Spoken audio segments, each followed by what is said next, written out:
Keputusan Febrie Adriansyah mengundurkan diri dari jabatan Jaksa Agung Muda Tindak Pidana Khusus, Jampitsus, menjadi perhatian publik.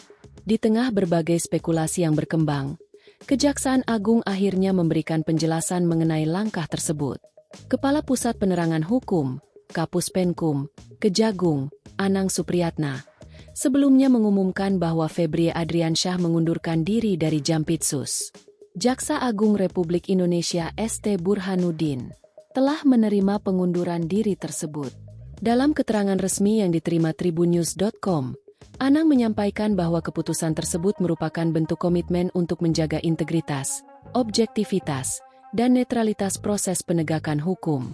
Adapun, pengunduran diri Febrie ini seiring dengan adanya proses hukum yang sedang ditangani oleh penyidik Kepolisian Negara Republik Indonesia terkait kasus dugaan korupsi dan tindak pidana pencucian uang, TPPU, perkara penanganan PLN Batubara hingga PT Asabri, Persero, dengan menggeledah sejumlah lokasi.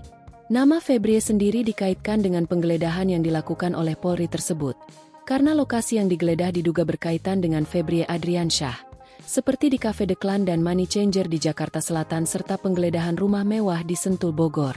Ia menjelaskan bahwa pengunduran diri Febrie merupakan keputusan pribadi. Menurutnya, langkah itu diambil agar apabila terdapat proses hukum yang menyangkut Febrie di kemudian hari, persoalan tersebut tidak menyeret ataupun menimbulkan persepsi negatif terhadap institusi Kejaksaan Agung.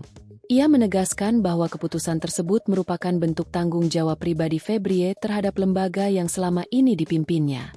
Ia juga memastikan pengunduran diri itu tidak akan mengganggu penanganan berbagai perkara yang sedang ditangani Jampitsus. Lebih lanjut, Harli menyampaikan bahwa seluruh proses penegakan hukum di Kejaksaan Agung tetap berjalan sesuai mekanisme yang berlaku. Ia menekankan setiap perkara akan diproses secara profesional tanpa dipengaruhi pergantian pejabat. Menurutnya, Kejaksaan Agung menghormati keputusan Febrie dan menyerahkan seluruh proses selanjutnya kepada mekanisme yang berlaku, baik terkait administrasi jabatan maupun apabila terdapat proses hukum yang harus dijalani. Sementara itu, mundurnya Febrie Adriansyah memunculkan perhatian publik karena selama menjabat sebagai Jampitsus, ia menangani sejumlah perkara korupsi besar yang menjadi sorotan nasional. Pergantian pucuk pimpinan di bidang tindak pidana khusus pun dinilai akan menjadi momentum penting bagi kesinambungan penanganan kasus-kasus tersebut. Di sisi lain, Kejaksaan Agung memastikan pelayanan dan penanganan perkara tidak akan mengalami hambatan.